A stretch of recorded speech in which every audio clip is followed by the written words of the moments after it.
Eba! Em Casa com Espera Tava começando mais um programa para vocês, porque aqui é uma alegria, diversão, é alto astral e também muita coisa boa e séria, porque aqui nós só trazemos para vocês conteúdos muito bons. E hoje, gente, quem é que não sofre com problema financeiro? Olha, é um assunto muito pontual, é um assunto que sempre existiu desde todas as décadas que a gente fala, que a gente ouve falar que você está no vermelho, como é que você faz para sair desse vermelho, como é que faz para você ganhar dinheiro, enfim, é tantos itens e eu acho fundamental este assunto. Então nós estamos recebendo aqui com muito amor, muito carinho o Rodrigo Costa, que ele é mentor empresarial. Seja muito bem-vindo, Rodrigo, tudo bem? Muito obrigado, Sibeli, eu que agradeço. Você é elegante, hein? Posso falar? Além de ser um mentor empresarial, é o empresarial, hein? Muito obrigado. Eu que me deixo com moda, tenho que falar, não posso deixar de comentar. Vindo de você, né? Realmente, muito lindo, viu? Seja muito bem-vindo aqui em casa. E é muito esclarecedor também pra gente todos os seus itens, né, que nós vamos abordar daqui pra frente. E agora me fala um pouquinho, antes de a gente começar esse tricô da pergunta, assim, em cima do seu trabalho, quem é o Rodrigo? Há quanto tempo no mercado? O que te fez levar a ser realmente você estudou o que? Administração? Ciências contábeis. Olha só. Sempre com números. Sempre gostou, desde criança? Sempre, desde criança. Tem que gostar, hein? Mas assim, pra quem gosta fica mais fácil, né? Porque exato, não tem brecha. Sim, então, não tem mais ou menos. Não tem mais ou menos. 4 é 8 e acabou. E acabou, é isso. E aí você acabou se formando e você chegou a trabalhar em banco ou não? Sim, eu tive uma experiência em banco durante 15 anos. Olha né? Só, então a minha experiência mesmo financeira, então comecei a minha vida lá atrás trabalhando em escritório de contabilidade, mas aí o primeiro emprego onde eu fiquei bastante tempo aí foi no banco, foi durante 15 anos. E dá uma grande base mesmo, Rodrigo? Dá porque... O que te dá? É por questão de pressão? Como é que é meta? O que te faz, né, se tornar uma pessoa um profissional melhor quando você trabalha em banco? Então, tem o esquema da pressão, né? Isso o tempo inteiro. A gente brinca muito que quem trabalha com meta hoje é ingrato, né? Porque fechou o mês, começa de novo. Não tem respiro, né? Exato. Só que aí depende de como você vê isso na sua vida, né? Porque o banco está, né, pedindo a meta ali, mas você também tem a sua meta pessoal. Então, se você traz isso para sua vida também, você vai começar a alcançar os seus objetivos mais rápido. Então, tudo depende de como você vê, né? E eu sempre gostei, sempre fui muito competitivo. Então, falou de meta, eu vou buscar. Então, né? E quando a gente fala de meta, não tem como ser diferente, é número. É regra, né? É entender a regra e saber jogar. E você sempre foi uma pessoa ambiciosa? Ou não? Você nunca foi? Na verdade, eu sempre fui. Eu sempre gostei de dinheiro. Não, eu acho que quando você fala de matemática, eu já estou analisando ele, um psicólogo aqui sempre. Mas é verdade, eu acho que tem um fundamento, né? Acho que dificilmente uma pessoa trabalha no banco, ou ela faz administração, ou ela mexe com dinheiro, não sendo ambiciosa. Eu vim de família muito simples, né? Eu sou de interior, sou de Taubaté. Olha só, eu sou de Tupã. Então. E aí, né, quando você fica numa cidade grande, você fica mais limitado. Sim. Né? Mas eu sempre queria, assim, eu quero São Paulo, ver a Avenida Paulista, aquele pessoal andando de terno, gente, é isso que eu quero. E isso foi muito prático para mim, né? Então eu entrei lá no banco de fato em Taubaté, né? Comecei lá, mas aí o banco vai te moldando, você vai tendo network, você vai convivendo com outras pessoas e a sua cabeça vai ampliando. Com toda certeza, e ele se torna pequeno. E aí eu consegui, enquanto os meus amigos lá com 17, 18 anos, todo mundo queria tirar habilitação e comprar seu carro, o meu projeto já era outro, eu já queria a casa. Então primeiro eu tive a casa para depois eu ter o carro. Gente, olha, parabéns, porque geralmente é bem isso, interior principalmente, é pensar na roupa e no carro. É impressionante, pode parcelar em 500 parcelas, mas a gente sempre tem que ficar bonito na fita com o carro, sempre mostrando às vezes que não é. Sim, e aí no banco também acontecia, toda a promoção era transferida de cidade, né? Então onde geralmente as pessoas alugavam, e aí eu disse, não vou alugar, eu financiava. Então o banco me dava uma verba, porque ele, né, pagava pela locação, e aí ao invés de eu pagar aluguel, eu já pagava o financiamento, porque eu já tinha o domínio ali, estava dentro do banco, fazia a operação, e nisso eu fui adquirindo um patrimônio, né? Então em 15 anos, né? Nossa, foi muito novo. Né? A minha primeira casa eu tive com 18 anos. Eu não acredito. 18 anos. Rodrigo, ensina a aula até de boca aberta. Você precisa ensinar essas regras. Ensinar essa matemática pra gente aí, né? Olha, meu filho, eu com 60 anos, tá muita coisa pra fazer. Mas eu costumo dizer que o dinheiro é uma energia, né? Ele só muda de mão, mas ele não acaba. Então você tem que saber para onde que a maré está indo para você seguir. Né? Então toda vez que tinha financiamento, por exemplo, época de pandemia, enquanto estava muita gente sofrendo, né? Televisão mesmo, como é que eu posso dizer, empresas de formaturas, restaurantes, eventos, né? Mas foi onde eu mais ganhei dinheiro. Porque o governo baixou as taxas aí para aquecer o mercado. E aí foi onde eu abracei a causa aí. Por exemplo, você, para dar uma lição, né, para o pessoal de casa que está nos assistindo agora, pessoas que são mais novas, pessoas que estão começando a vida de repente também, que tem esse intuito como você, esse dinamismo dentro de si. Você acha que muitas vezes na sua vida você lá atrás deixou de sair para poder realmente poupar seu dinheiro? Você tinha objetivo, você tinha uma meta? Eu sempre... Você deixou de ir para a baladinha, sei lá, enfim. Não, na verdade, eu sempre aprendi, a gente brinca muito isso no banco, né? Que quando você vai investir em algo, você tem que colocar, né, os seus ovos em cestas diferentes. Então eu gastava um pouco sim para poder ter a diversão, gastava um pouco, investia um pouco, então estava sempre assim, sempre bem dividido. E até o dízimo na igreja eu dava. Então é uma prova que ganhando pouco, ganhando muito, se você administra, você consegue. Então, por exemplo, vamos começar do beabá. Vamos dizer que eu ganho R$3.000 por mês. Como é que você faz essa logística em relação a eu poupar ou dividir em 3 partes? Como é que é? Eu divido em 3 partes que seriam 3 mil? Na verdade, o que a gente fala, né? A gente faz uma reserva de emergência, que a gente brinca, que é 10%. Então essa reserva é um dinheiro que já tem que tirar. Eu já tiro. Não conto mais com ele. Bota onde? Uma poupança?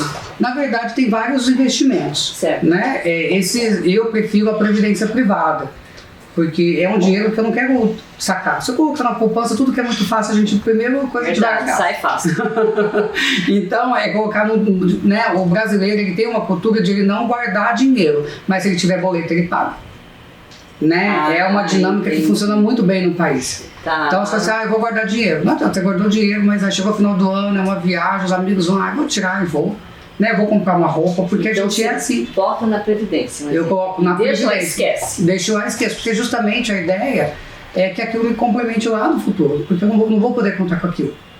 Tá. Né? E aí o restante, o que você faz? Aí exatamente isso. Aí chegou 2.700. Aí eu já calculo o meu custo mensal, o que eu vou ter de custo mesmo mensal.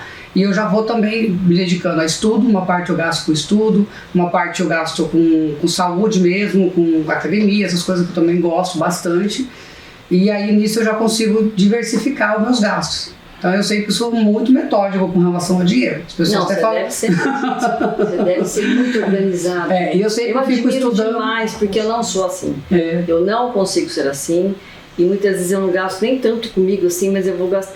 Como diz minha filha, ela fala que às vezes o gasto que a gente tem maior é que são coisas pequenas. É isso. Tipo, foi na padaria e gastou R$50. É onde você não vê. Exatamente. É isso mesmo. Porque assim, as pessoas, elas sabem o quanto elas ganham, mas elas não sabem o quanto elas gastam e para onde o dinheiro vai. Né? A maioria das pessoas que me procuram para mentoria fala exatamente isso. Nossa, Rodrigo, eu estou faturando, eu estou ganhando dinheiro, mas eu não sei para onde está indo. Mas é por conta disso. Né, a padaria, o shopping, então roupa. Você tem que botar no papel também? Então, tipo, saída, né? Não, então, antigamente eu fazia isso, hoje eu já não preciso. Quando eu começo com alguém, é um trabalhinho chato, as pessoas não gostam muito não, tá? Mas é o caminho. Bem chato. Porque você tem que ver com o que você está gastando. Né? Hoje eu já tenho um controle, já separo um cartão para, né? Hoje, coisa de casa, é um cartão, né? Coisa de investimento é outro cartão, então eu já separo por ali, então já fica para mim bem tranquilo de visualizar. Mas enquanto a pessoa não tem esse costume, fica mais difícil. Então tem que anotar. Entendi. Quando você saiu do banco, você foi para onde? Você passou a trabalhar? Isso. Aí eu pedi demissão no banco, porque já tinha ganhado algumas campanhas. E aí eu ficava vendo, né, os banqueiros ganhando dinheiro. E disse, nossa gente, mas eu já consigo fazer, né, alguns produtos do banco, eu já sei vender. Né? Então aí eu fui para a área de consignado. Onde era aqueles a área de crédito para pensionista, aposentado. Não, o empréstimo que conta direto do Orelite ou do INSS. Sim. Então, assim, foi uma época que eu também ganhei bastante dinheiro. mas eu não estava muito feliz com o público que eu estava trabalhando. Não era o perfil de público que eu queria. Certo. E aí, conversando com o network que eu tinha, geralmente na área financeira, tinha algumas pessoas fazendo financiamento imobiliário. E aí eu já era apaixonado por imóvel, porque imóvel para mim é a única coisa que não desvaloriza nunca. Pode cair por terra, tudo, mas o meu imóvel não cai. Então você também acha que o imóvel hoje é fundamental? Tipo, você tem o seu imóvel, mas assim, investir em imóveis. Com certeza. Imóveis pequenos, onde você tem um giro mais rápido? Então, aí depende do que eu quero fazer. Hoje, o que eu aconselho os meus clientes a comprar, por exemplo? Vai comprar um imóvel, o Airbnb está muito na moda. A procura por hotéis acabou praticamente. As pessoas têm que procurar Airbnb. Então, se você consegue pegar uma casa na praia, o Campos Jordão, que é perto da minha casa lá, o giro é muito grande no final de semana. Então, eu tenho 5 casas que elas se pagam através de financiamento, através de consórcio, mas elas se pagam. Eu não boto R$1 para pagar, porque os aluguéis já se pagam e ainda sobra. Entendi. Sabe uma coisa que eu estava reparando esses tempos atrás, que eu estava escutando inclusive de pessoas de corretores. Eles diziam o seguinte, que hoje em dia essa história do Airbnb, dependendo da região que você está, por exemplo, eu vou dar um exemplo meu, que eu estou aqui perto do Palmeiras. Então tem muito jogo, tem muito show. Então as pessoas hoje em dia, eles vêm do interior de São Paulo, ou vêm mesmo numa caravana e tal, para eles é um evento bacana de vir para São Paulo, e acabam, quem é palmeirense roxo, quer ficar próximo da região. Sim. E aí eles têm muita gente comprando imóveis pequenos para poder alugar e fazer disso. Então por isso que quando a pessoa vai comprar um imóvel, ela tem que entender aonde que ela está comprando. Isso é muito importante. A liquidez, entendeu? Porque eu tenho que fazer giro. Por isso que eu geralmente falo em regiões de praia, em regiões onde tem realmente um movimento. Porque aí faz sentido. Porque você alugar para aquela pessoa que vai ficar 3 anos na sua casa, eu não vejo muita vantagem. Você é a favor desse giro? Desse giro. Entendeu? É comprar casa. Por isso que eu não preciso comprar um imóvel muito, de valor muito alto. Sim. É melhor comprar vários pequenos, que eu vou estar fazendo o giro e por isso eu estou fazendo dinheiro. Então, mas por exemplo, vamos dizer que eu quero comprar um imóvel para poder investir. Como é que você faz a conta para eu ter certeza de que aquele imóvel vai ser bom para mim porque ele vai render X? Qual é a base de porcentagem que você acha que é considerado bom quando eu compro imóvel para ele poder me render? Então, o que acontece? Tem que ser hoje, vamos pensar, hoje a gente está num cenário que a Selic está, porque isso muda muito também, de tempo em tempo. Tá. Hoje a gente está num período onde a Selic está um pouco alta, então automaticamente o meu dinheiro que está aplicado em renda fixa está rendendo legal, mas não é um cenário correto. Geralmente rende muito pouco. Entendi. Então, eu tenho que analisar se eu estou comprando. Esse ano é um bom período para comprar, porque não é uma regra geral. Sim. Entendeu? Então, tem épocas que vale mais a pena você pegar seu dinheiro e deixar investido, e tem épocas que vale mais a pena você comprar imóvel. Então, na dúvida, um pouco eu invisto para ter liquidez e outro eu faço com imóvel. Então eu sempre vou jogando, porque é exatamente isso. Tem hora que eu ganho num lado, tem hora que eu perco no outro, mas se eu conseguir empatar, eu vou estar sempre ganhando. Então, e eu analiso geralmente a região. Quando eu vou ver uma questão de imóvel, eu estudo a região, Como é que tá, exatamente, o que tem perto, o que as pessoas vêm procurar, estudante, o que é, justamente para poder fazer o giro acontecer. Sim. Agora, vamos focar agora em empresa, tá? Empresa, gente. Fala, Claudinho. Ai, gente, preciso falar da Falando em empresas, Falando em empresas, tem aqui uma grande empresa, Silver Clean Doctor. Gente, presta atenção. Este combozinho aqui de 2, você pode tanto comprar um, como você pode comprar o outro, ou os dois, tá? Você vai participar, você comprando, você vai fazer uma compra maravilhosa, porque nós estamos falando da parte bucal, da higiene bucal, e também corporal, que contém zinco, nonoprata, e você vai estar ajudando a uma campanha maravilhosa, que nós vamos rodar o VT agora e vocês vão poder ver que bacana que é.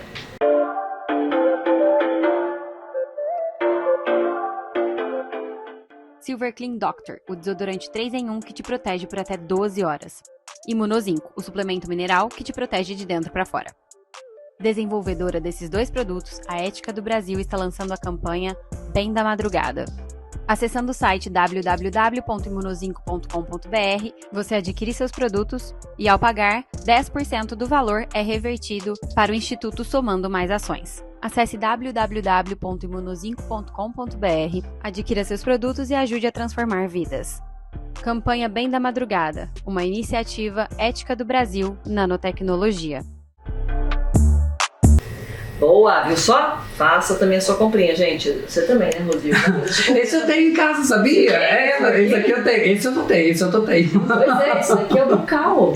É deixa um hálito delicioso e fora que também tem a parte de zinco, né? No nanograma, no prata que eles disseram pra gente também. Bem, falando em empresa, né? Como é que é? Eu quero abrir uma empresa. E aí, como é que é abrir uma empresa? Eu preciso do quê? Em relação à sua ajuda, por exemplo. No caso, você pode, vamos supor, eu posso te contratar? Sim. Para eu poder montar a minha empresa? E você... Com certeza. Hoje, o meu foco hoje é com empresas. Né? Até porque, trabalhando em banco, a gente via a quantidade de empresas que eram mal administradas. Verdade. Né? Porque hoje, o que acontece com muitas pessoas? A pessoa é um bom profissional daquela área, então ela estuda muito, se aprofunda, faz faculdade, mas ela não estuda o empresariado. Com toda então, certeza, ela vai, que sou eu. Aí ela vai lá para a empresa, ela abre a empresa e ela vai como operacional. Sim. E na verdade o empresário ele não tem que ser operacional, ele tem que ser estratégico. E como é que seria? O estratégico é onde eu faço o meu planejamento, o meu orçamento. Né? Eu falo que toda empresa ela tem que ter uma cultura. Né? A gente fala muito de uma cultura organizacional. Porque essa cultura é baseada em valores que eu tenho que seguir, que os meus funcionários que eu vou contratar também têm que seguir para falar a mesma língua. Né? Porque aquela empresa que... como é que uma empresa funciona bem? Quando você não está nela. Porque se você é a pessoa que abre e fecha, é o operacional e tudo, você é o maior risco para sua empresa. Porque se você faltar? Nossa, gente. Mas o pessoal não fala como é que é? Que quem engorda os bois... Quem engorda é o dono? O dono engorda os bois. Alguma coisa assim. Como é que é? Quem engorda o olho do dono que engorda. Então, como é que fica isso? Então, mas é por isso que quando a gente fala do olho, a gente está falando da estratégia. Eu tenho que ter uma visão do macro da minha empresa. Então, eu tenho que ter como analisar o financeiro, como analisar o RH, como analisar o setor de compra, como analisar todos. Só que se eu estou no operacional, como é que eu vou olhar isso? Eu não consigo olhar, não tenho tempo para isso. Né? Qual que é o orçamento? Eu estou comprando algo para mim, eu estou fazendo uma compra. Acontece muito, às vezes as pessoas vão lá, trabalham com estoque, fazem um estoque gigantesco e não tem giro. Né? Então é um dinheiro parado. Total. Então, assim, o que eu geralmente gosto de conversar com... Às vezes as pessoas procuram muito o Sebrae, né, para abrir a empresa, só que aquilo é uma parte burocrática. Né? É como criar seu CNPJ, como criar o contrato social, mas o ideal é entender para onde a sua empresa vai, qual que é o propósito da sua empresa. O que eu vou buscar? Quanto que eu vou investir? Porque tem gente que abre empresa já pegando dinheiro de banco para abrir. Bom. Né? Já começa devendo. Já começa devendo, ou seja, né? Capital de giro geralmente ninguém tem. Exato. Então, geralmente, né? E aí, e tudo bem você pegar um empréstimo, mas eu estou pegando empréstimo para quê? Né? Qual que é o payback? Em quanto tempo eu consigo pagar esse empréstimo? Então, essa é uma grande dificuldade do empresário e é por isso que, assim, saiu até no IBGE, eu acho que foi semana retrasada, que 78% das empresas que abrem, em 3 anos elas quebram. Por conta disso, por não entender de gestão, por não estudar o financeiro, como que eu faço o meu financeiro, como que eu contrato, né? Como é que eu vou contratar um colaborador? Porque às vezes eu trabalho lá com alguma coisa, vou lá abrir uma empresa, aí eu coloco a minha esposa para ser o financeiro, só que ela não tem competência técnica para sair. Sim, nunca. Ou eu coloco um filho, e aí começa a virar bagunça. Geralmente coloca a família mais para ficar olhando, né? Então, coisa mas aí... como é que tá andando, né? Quem tá entrando, quem tá saindo, geralmente, eu acho. Então, mas o problema é que assim, para eu contratar alguém, para eu colocar, eu tenho que avaliar duas coisas. Primeiro, a competência comportamental, entender se os valores dela estão igual ao que eu tenho para minha empresa, né? E também você tem competência técnica. Aí eu coloco uma pessoa que não sabe nem fazer o financeiro, e é onde é o grande gargalo, então é onde as pessoas se perdem. Porque de repente o negócio dela tá bombando, ela tá faturando, mas ela não tá vendo para onde o dinheiro tá indo, porque tá tendo gasto desnecessário. E acontece também da pessoa utilizar o dinheiro da empresa como se fosse o salário dele, Isso misturar. É uma pergunta assim, fantástica, porque isso é o que mais acontece e é onde mistura totalmente a situação, e aí é falência na certa. Tá. Né? Porque assim, o CNPJ é uma outra pessoa, né? Por isso tem pessoa física e pessoa jurídica. Você tem que ter o seu prolabore. O lucro da empresa não é dinheiro seu. Eu falo que quem mais rouba a empresa é o próprio dono. Porque, né? Imagina agora no setor de pandemia, quantas pessoas quebraram? Por que quebraram? Porque não tinham fundo de caixa. E o que acontece muito com o empresário que começa a faturar? Ele sobe um padrão de vida com dinheiro que não é dele. Né? Aí troca carro, troca casa, e a empresa passa por uma situação como pandemia, que ninguém previa, ou qualquer outro tipo de situação, e aí? Essa tal dor de barriga, né? Então, na verdade, o prolabore tem que estar dentro da folha de pagamento. Qual que seria o ideal, então? Seria ideal a pessoa já sabe mais ou menos quanto se ganha ali, separar uma parte para ela e ter a parte da empresa. Com certeza. Existe uma planilha, né, uma ferramenta que a gente usa, que é o DRE, o Demonstrativo de Resultado. E que é uma outra falha. As empresas fazem depois que acaba o mês. Aí não adianta mais, porque é chorar leite derramado. E eu já faço o inverso. Eu faço o orçamento e a gente vai em busca desse orçamento. E ali sim a gente coloca justamente isso. A retirada dele é pro labore. Né? Então, do mesmo jeito que eu pago um funcionário, eu também vou me pagar. Sim. E como que eu calculo isso? Olha, quanto que, né, um profissional que fosse fazer o meu trabalho custaria? Exatamente. Esse é o pro labore. Aí beleza, paguei todas as contas, sobrou dinheiro, ok. Só que esse dinheiro ele tem que ir para um fundo de caixa da empresa, porque essa empresa existe para quê? O que eu quero dessa empresa aqui esses meses? Eu quero crescer, eu quero fazer uma filial, e da onde vai vir o dinheiro? Então teria que separar em 3 partes, é isso? Na verdade em 2 partes, né? Porque ainda tem o custo que a empresa tem. Sim, na verdade o DRE ele é constituído da seguinte forma: primeiro é o custo fixo, né? Depois o custo variável. Aí nós temos as receitas, depois vem as distribuições aí do sócio. Quando a gente fala do recurso, da receita que entra, primeiro você vai pagar, né, as despesas, isso não tem como. Só que o seu prolabore já tem que estar ali dentro. Entendi. Né? Porque não é justo, né, você deixar para receber por último. E o que acontece muito, tá? Às vezes a empresa paga todo mundo, paga isso, paga aquilo, paga isso, e ele não recebe. Na hora que vai pegar o dele já não tem mais nada, entendeu? Mas aí é uma questão de se organizar mesmo para que isso não aconteça, porque senão, aí é aquele negócio, chega no final do mês, aí já vem aquela coisa, né? Não tirei dinheiro, né? A gente brinca muito que é o escraviário. Sim. E fala uma coisa, o seu papel hoje, Rodrigo, por exemplo, você dá consultoria nas empresas, né? Em microempresas, até numa pessoa de repente que é de repente pessoa física, de repente, tudo bem, mas ela está montando a sua loja, mesmo que seja pequena. Como é que é o seu nicho? É para vários tipos? Eu costumo segmentar, né? Não tem como eu fazer de uma empresa sem fazer da pessoa física. Porque se eu não mudar a cabeça do sócio, eu não vou conseguir mudar a empresa. Então eu tenho que trabalhar em conjunto. Agora, para quem está abrindo, daí uma outra forma. Então geralmente eu tenho diversos planos que a gente fala, né? Para poder atender. Então tem aquela empresa que está abrindo, tem aquela empresa que quebrou e quer reestruturar. Então a gente tem várias fatias aí que a gente consegue trabalhar. E aí, por exemplo, é pago para você, de repente, em cima do tamanho que essa empresa representa, você tem vários tipos também de valores. Exatamente. Depende do que ela... Né? Eu tenho um cronograma de tudo que a empresa precisa, né? Só que nem sempre tudo que ela tem coisa que ela já está indo bem. Então a gente não mexe ali. Vai cirúrgico. Vai vendo só na parte negativa. Só na parte que está com dificuldade. E entender aonde que a empresa quer chegar para a gente poder criar um plano de ação para que de fato aconteça. Sim. Bem, só um momentinho, preciso dar outro recadinho também, né, Claudinho? É cheio de recadinho. Tem, né? Exatamente. Olha, gente, eu quero mandar um beijo pra Maria, né, que proporcionou pra gente essa mesa maravilhosa aqui, Maria de Freitas. Ela tem, assim, um bom gosto ímpar, deixou a nossa mesa muito mais bonita. Quero mandar um beijo também pra Fornada do Sol, pra Gisele Fonseca, que deixou também essas nossas comidinhas maravilhosas também.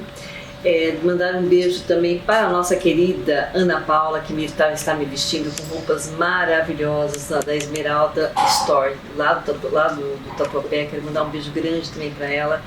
E dizer para você, gente, se você quer participar do nosso programa também de transformação de moda, ó, tá a hora. Manda um recadinho para mim pelo 11 983765514, 983765514. Diz o porquê que você quer ser uma pessoa repaginada, tá? E querendo um guarda-roupa inteligente também. Bem, continuando aqui no caso, por exemplo, vamos dizer que a pessoa... Como é que faz pra gente... pôr uma diretriz em relação aos nossos funcionários, porque muitas vezes você falou, né, que tem que falar a mesma língua. Como é que é feito? É feito através de quem não tem de repente uma pessoa que possa fazer o RH da pessoa, vamos supor que uma empresa seja menor. Como é que faz para você poder instruir as pessoas, ao dono, né, aos proprietários, de terem de repente um segmento de feedback que fale a mesma língua? Porque Legal. Difícil também. As pessoas até confundem um pouco a questão de RH e gestão de pessoas. RH é a parte burocrática, né? Aquele departamento pessoal que faz admissão, mas é papel, é documento, né? Tá. E aí a gestão de pessoas não adianta, o sócio tem que fazer, né? Então ele tem que realmente, a hora que ele vai contratar, ele tem que entender qual competência técnica que eu preciso que esse cara tenha para poder fazer o que eu estou pedindo, né? E a questão também do comportamento. Será que o comportamento sabe trabalhar em equipe, né? Depende do que ele vai fazer. Então a gente conversa muito por aí. Quando a pessoa vem para Rodrigo, eu quero contratar o cargo tal. Aí a gente vai desenhando, né, o cargo, e aí sim, né, ou ele coloca aí numa assessoria de que vai fazer a busca desse profissional, ou ele realmente divulga na própria empresa dele. Mas o ideal é que sempre seja alinhado com os valores, porque senão não vai acontecer. É que nem casamento, né? Quando a gente pensa em casamento, por que as pessoas se separam? Elas tinham um objetivo em comum no começo e alguma coisa mudou. É verdade. Entendeu? Então, para que isso não aconteça, tem que estar alinhado as questões. E são os valores que mudam, né? A gente muda os valores que a gente tem. Só que aí minha empresa tem um valor, é importante para mim, mas meu funcionário não vê dessa forma, não vai estar desalinhado. Sim. A Ana Paula quer fazer uma perguntinha, Ana? Sim.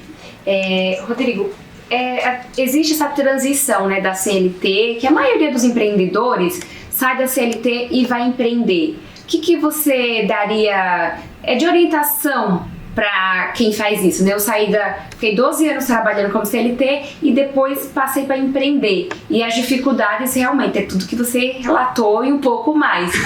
Qual a orientação assim para início? Saiu da CLT, vai para o empreendedorismo? Bacana. Essa pergunta é legal porque assim, tem gente que já nasce com esse espírito empreendedor, né? Então tá ali na CLT porque de repente foi um trabalho que conseguiu, mas sempre fica cutucando, né? Eu quero ter meu negócio. Então assim, já que tá na CLT, já tem que começar a fazer a reserva. O primeiro momento é isso, né? Porque quando a gente quer abrir um negócio, a gente já sabe mais ou menos o que a gente quer. Então a gente fala muito do plano de negócios, né? Desenhar a empresa do que você quer. O que eu quero abrir? É uma loja? De onde que ela vai ser? O que ela vai vender? Para quem que ela vai vender? Porque tem muito isso, né? Sim. Às vezes as pessoas quer vender pro, né? A gente deve brincar, o povão. Então, onde que eu vou colocar? Eu coloco lá no Brás? Sim. Eu quero vender para um povo alta renda, eu vou lá para o Iguatemi. Sim. Né? Então, assim, não adianta eu pegar... É importante também. Exatamente, é nichar o público. Então, posso... Pode cumprir rapidamente.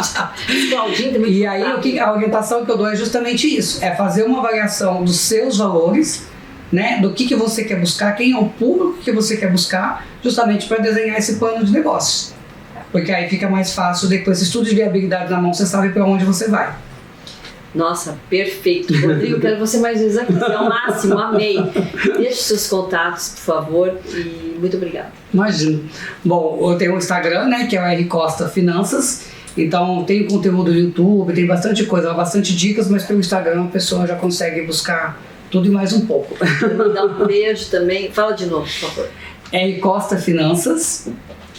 E lá no canal a gente já tem YouTube, tem vários... As redes sociais são todas vinculadas. Muito bom.